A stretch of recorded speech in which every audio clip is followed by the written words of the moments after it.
इस आंदोलन को लगातार शहीद स्मारक पर सबसे पहले मैं धन्यवाद दूंगा हमारे नौजवानों का, छात्रों का। आज छात्राएं बेटियां बड़ी संख्या के अंदर यहाँ पे पैदल मार्च करते हैं उनके शहीद स्मारक पर हौसला अफजाई करने छात्रों का, इस आंदोलन का, हम सबका। हम भी आपके साथ 46 डिग्री तापमान पर गर्मी के अंदर धन्यवाद देता हूँ राजस्थान के नौजवानों को जो कहीं न कहीं किसी न किसी माध्यम से हमें नई ऊर्जा दे रहा आंदोलन को, चाहे ट्विटर पे, फेसबुक पे, सोशल मीडिया के माध्यम से तमाम जगह राजस्थान का जवान ये कह रहा कि लड़ाई आर पार की होगी और हम तो उस दिन का इंतजार करेंगे हनुमान जी में रैली में कब बुलाएं और रैली में जाएं। और मैं भी चाहता हूँ बच्चों को ज़्यादा तकलीफ नहीं दूँ और मैं इनकी सारी तकलीफें खुद लेके और रैली वाले दिन इनको संख्या दिखाएं भजन लाल सरकार को। और देखिए हाईकोर्ट ने 2 बार फटकार लगाई, 5 तारीख को, 15 तारीख को, और सरकार को ये भी कहा अब की बार अंतिम 26 तारीख है, आपके मंत्रियों पे वित्तीय जुर्माना लगाऊंगा, कोर्ट का समय जाया क्या, आप दंडित करूंगा मैं। और इस फटकार के बाद सरकार कटघरे के अंदर खड़ी हो गई। सरकार 2-3 गुटों पर बंटी हुई। दिल्ली के भी लोग चाहते हैं ऐसा ही भर्ती रद्द हो, आरपीएससी का पुनर्गठन हो, और स्टेट के अंदर भी 2-3 धड़े चाहते हैं कि ऐसा ही भर्ती रद्द हो।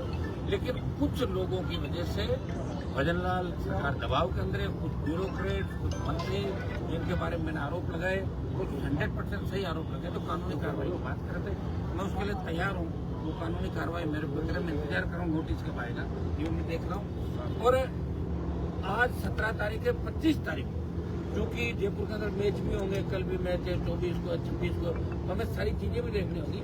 और ये आर पार की लड़ाई है, गर्मी का बहुत जबरदस्त गर्मी पड़ रही है और नौजवानों को, या मैं फिर इस बात को दोहराऊंगा कि राजस्थान के अंदर 66 साल में पार्टी 2018 के अंदर बनी, 52 से चुनाव चालू है। यहाँ लोग 2-3 दिन लड़ना चाहते हैं, उससे ज्यादा लड़ाई नहीं लड़ना। अगर ये होना तो आज ही फैसला हो जाएगा, 50,000 एक जगह इकट्ठा हो जाएगा। लड़ने की आदत नहीं है और मैं कोशिश कर रहा हूँ कि राजस्थान का जवान अपने हक और अधिकार के लिए लड़े। मुझे खुशी, किसानों के लिए मैंने सत्ता छोड़ी, पंजाब का आंदोलन था, हनुमान बेनीवाल सत्ता छोड़ के सड़क पाया। अग्निवीर जो देश का आंदोलन था सेना के सम्मान में, एक पार्टी अभी भी लड़ रही है, आरएलपी पार्टी, पहलवान बेटियों के न्याय की बात, तो तमाम समाजों को जहाँ भी जरूरत पड़ी लड़ाई लड़ी। और आज इस 46 डिग्री तापमान पर आपके बीच बैठा हूँ। मुझे याद है मैं जब -2 डिग्री तापमान था तो वसुंधरा जी ने आरएसी भेज के 2013 लास्ट में चुनाव के जस्ट 4 दिन बाद गेहूं में किसानों को तक 42 दिन फरवरी तक में, दिसंबर लास्ट से लेके फरवरी तक 42 दिन -2 डिग्री तापमान पर वहाँ बैठा था किसानों के लिए। 70 दिन बॉर्डर पर बैठा किसानों के लिए, तब भी -2 डिग्री तापमान पहुंच गया था। शाहजहांपुर बॉर्डर को पहली बार जाम के गुजर आंदोलन जाम नहीं हुआ था।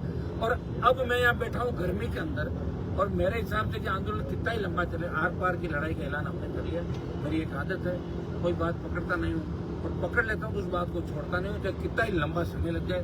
जिन नेताओं के पीछे पड़ा, उनको दिन में तारे दिखा दिए, उनकी नेतागिरी ठीक कर दी राजस्थान के अंदर, चाहे किसी भी दल के नेता हो, और एक पार्टी बना के नौजवानों को एक नई दिशा दी। और अब जब मुझे लगा कि कोई लड़ने वाला ही नहीं राजस्थान के अंदर, तो हनुमान बेनीवाल ने इस मरे हुए आंदोलन के अंदर जान डालने का प्रयास किया। ये मुद्दा बिल्कुल ऐसे हो गया था कि सब लोग कह रहे थे कुछ भी नहीं होगा, कुछ भी नहीं होगा। और ये बच्चे मेरे पास आए संघर्ष समिति के, मैंने इनको कहा कि आप कितने लोग आओगे? इन्होंने कहा सर 700-800 तो हम लोग रोज बैठ गए। मैंने कहा 700-800 तुम बैठोगे, 1000 आदमी 2000 डेली बैठे। लेकिन इनको भी लोग कई तरह के गुट हो गए, कोई कांग्रेस का गुट, कोई बीजेपी का गुट, कोई तीसरा गुट, कोई चौथा गुट। फिर भी मैं धन्यवाद दूंगा आरएलपी पार्टी का और तमाम नौजवानों को। हमारी छात्राएं मैंने आ जाइए, लगातार आ भी रही है, संख्या कम ज्यादा हो सकती है, तो गर्मी में साथ बैठना बहुत बड़ी बात है।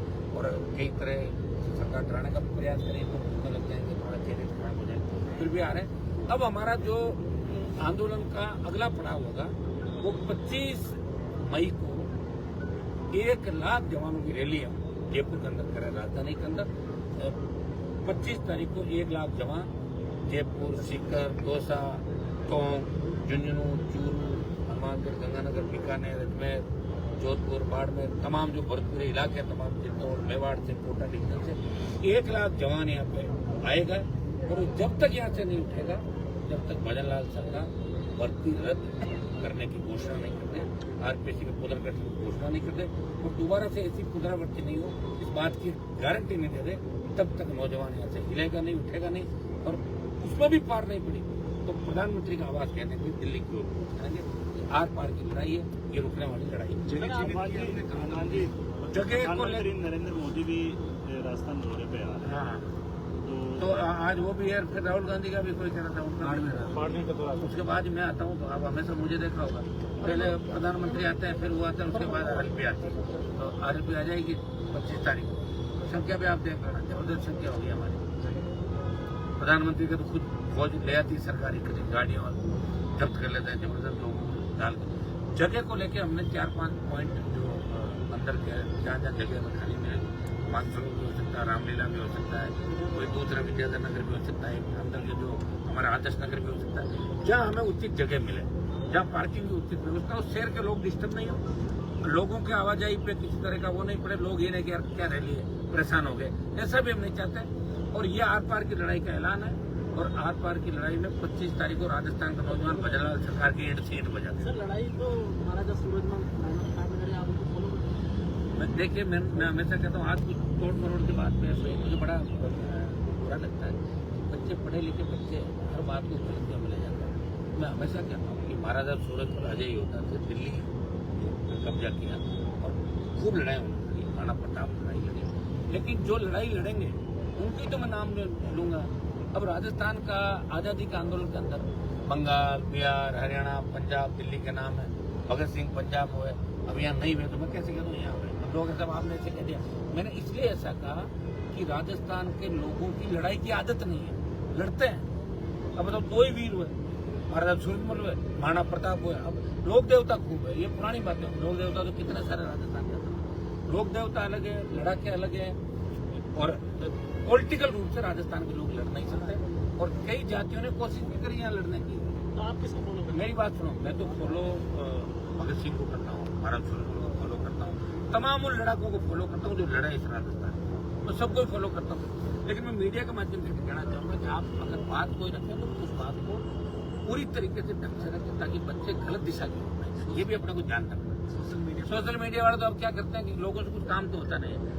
आधे लोगों का तो काम ये हनुमान जी आंदोलन क्यों कर रहे हैं, तो कोई मौका मिले आधी बार सुन के अगला पार्ट पढ़े उससे पहले शुरू हो जाते हैं। तो उनको ये सोचना चाहिए पूरा जो मेरा भाषण है उसको सुना करें। पूरा स्पीच क्या है? पूरा स्पीच ये था मेरा कि महाराजा सूरजमल ने लड़ाई लड़ी, महाराणा प्रताप ने लड़ाई लड़ी, 1-2 लोगों ने और लड़ाई लड़ी। अब मैं जब पार्टी बनी नहीं, 66 साल में पार्टी मैंने बनाई, तो फिर मैं यही कहूंगा ना मैंने पार्टी बनाई।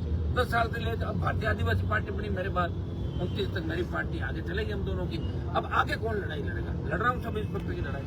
मैं थोड़े का पहले किसने लड़ी किसने नहीं लड़ी हम सबको जानते हैं। चोटीलाल जी ने मेरे साथ लड़ाई लड़ी, अब सत्ता के अंदर बैठे मंत्री है, एक दिन प्रतिरोध करानी थी। और मैं उन तमाम जातियों के नेताओं को कहना चाहता हूँ कि ऐसी कोई जाति नहीं जिसके लिए मैं नहीं लड़ा। और रही अब मध्यकालीन इतिहास ने अगर कुछ बातें लिख दी राजस्थान को लेकर, तो मैंने थोड़ी लिखी, मैंने लिखी। मैं तो फिर भी अच्छा हूँ कि मैं गलत बात नहीं बोलता। अब कुछ ज्यादा लोग दिमाग खराब करें, अनशन बातें करेंगे, तो बातें और निकल पड़ेंगी, उससे तो मजा नहीं आएगा, तो दूर तक जाएगी बात। तो ये आंदोलन पवित्र आंदोलन है, इसमें किसी तरह के मीडिया के लोगों से मेरा नहीं करें। बात हम जो करें उसी बात को आप पब्लिक के बीच एक करके दूसरा हो जाए, फिर ऐसा लगता है कि बात गलत तरीके से। क्या इसको कोई जातिवादी रंग देने की कोशिश करेंगे? विपक्ष के लोग तो करेंगे।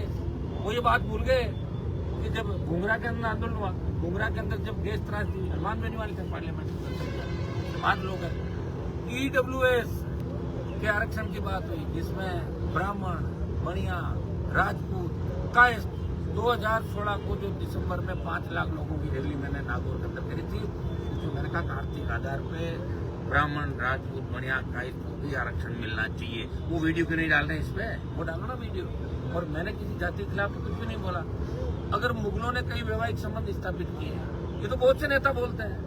आपके राजपूत समाज के एक नेता ने बोला था, देव कुमारी ने थोड़े दिनों के लिए देखा नहीं बोला, औरंगजेब को लेकर बोला उसको फूफा लगता है, तो उनको बोलो ना आप लोग।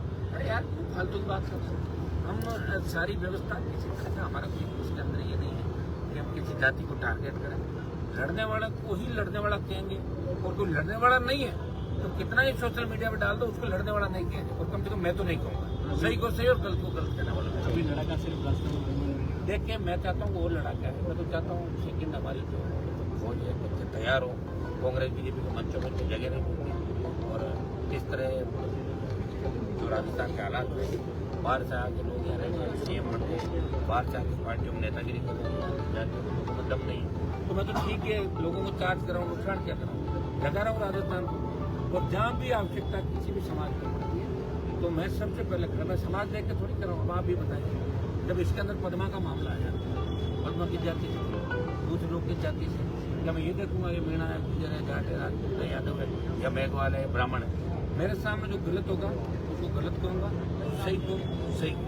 कुछ नेताओं की राजनीति आशय पे तरीके खत्म होगी तो ऐसे ट्विटर पे भी डाल देते हैं, उनको ध्यान नहीं, उनको ट्विटर लोग चलाते हैं, ये ऊंचाई जो डाल देते हैं बाद में पश्चाताप करते हैं, अरे यार गलत डाल दिया तो बोला तो इन्होंने ये था और हमने बिना पढ़े जल्दी नींद में थे और ये डाल दिया। तो बच्चे क्या कुछ बात को लेकर मैं राजस्थान के नौजवानों से भी आग्रह करूँगा कि गलत चीज पे आप लोग इस तरह के कमेंट नहीं करें।